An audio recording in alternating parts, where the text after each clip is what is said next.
कैसे धोखा करता है, कैसे प्रवेश करता है। गीता जी अध्याय नंबर 4 के श्लोक नंबर 5 और 9 में गीता ज्ञानदाता ये ब्रह्म है, ये काल है, ये कहता है कि अर्जुन तेरे और मेरे बहुत जन्म हो चुके हैं, तू नहीं जानता। 9वें श्लोक में 4थे अध्याय के में कहा है कि अर्जुन मेरे जन्म और कर्म अलौकिक हैं। वो कर्म कैसे अलौकिक है, अभी आपको प्रमाण दिखाते हैं श्री विष्णु पुराण में। ये काल क्या करता है, छल कैसे करता है। ये इस ज्योति निरंजन काल ने, ब्रह्म ने, सर्वपुरुष ने एक ब्रह्मांड के ऊपर शिखर में सबसे टॉप मोस्ट प्लेस पर 3 स्थान बना रखे हैं। एक रजोगुण प्रधान क्षेत्र, एक तमोगुण प्रधान क्षेत्र, एक सतोगुण प्रधान क्षेत्र। इसकी पत्नी दुर्गा है, ज्योति निरंजन की। तो इसने अपनी पत्नी दुर्गा के सहयोग से सृष्टि क्रम से, गृहस्थी क्रम से तीनों बच्चों की उत्पत्ति की हुई है, ब्रह्मा जी की, विष्णु जी की, शिव जी की। इसने ऊपर 3 स्थान बना रखे। एक रजोगुण प्रधान क्षेत्र है। अब जैसे एग्जाम्पल देते हैं, उदाहरण देते हैं, जैसे एक कमरे में, एक मकान में 3 कक्ष हो।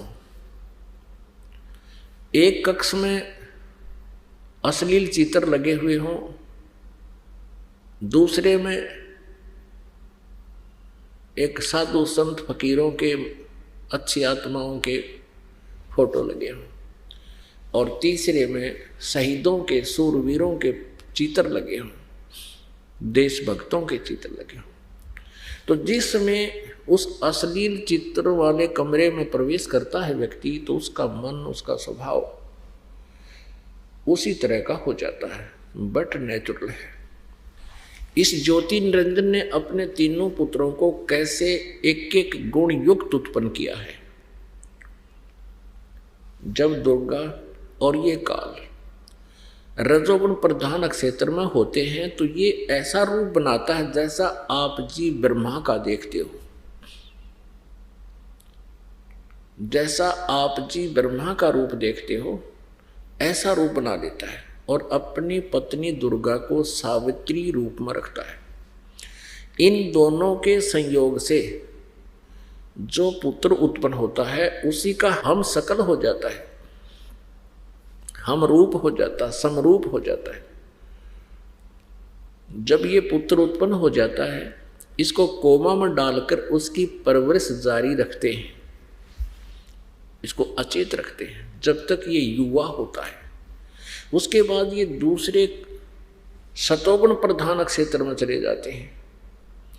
तो जिस कक्ष के अंदर साधु संत फकीरों के चित्र लगे हों, तो वहाँ अपने आप मन एक विशेष शांति महसूस करता है।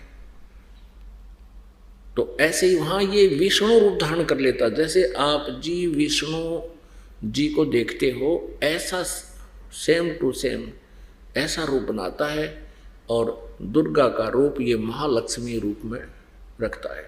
इन दोनों के संयोग से जो पुत्र उत्पन्न होता है, उस सतोगुण प्रधान क्षेत्र में वो ऑटोमेटिकली सतोगुण युक्त हो जाता है, और जो रजोगुण प्रधान क्षेत्र में उत्पन्न होता है, वो ऑटोमेटिकली उसमें रजोगुण होते हैं, जिसमें वो खुद उसी विचार और भाव से रहते हैं, तो बच्चे में भी वही गुण प्रवेश कर जाते हैं।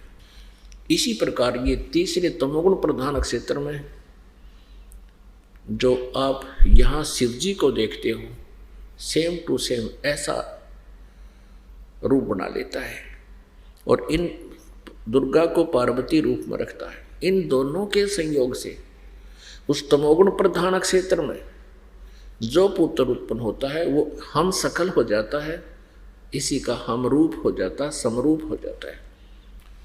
और फिर उन दोनों को भी ये ऐसे ही कोमा में रख देते हैं।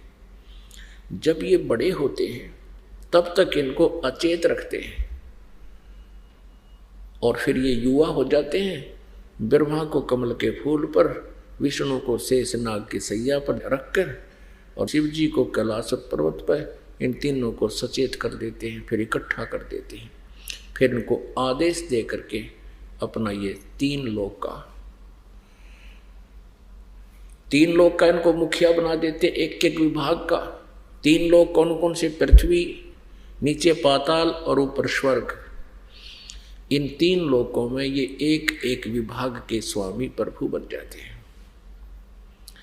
तो पुण्यात्मा, इसने प्रतिज्ञा कर रखी है, अटल नियम बना रखा है अपनी पत्नी से। इसने कहा था दुर्गा से कि मैं किसी के सामने नहीं आऊंगा, क्योंकि सामने आवत इसको प्रश्न पूछे दुनिया कि ये क्या हो रहा है, ये क्या कर रहे हो।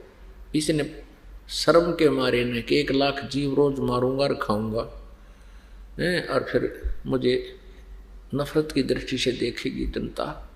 इसलिए इसने पहले ही सूझबूझ से एक सुनियोजित षड्यंत्र के तहत प्रतिज्ञा कर रखी है कि मैं कभी अपने वास्तविक रूप में किसी के प्रत्यक्ष नहीं होऊंगा, मैं अपनी योग माया से छुपा रहूंगा। गीता जी अध्याय नंबर 7 के श्लोक नंबर 24 और 25 में ये प्रत्यक्ष प्रमाण है।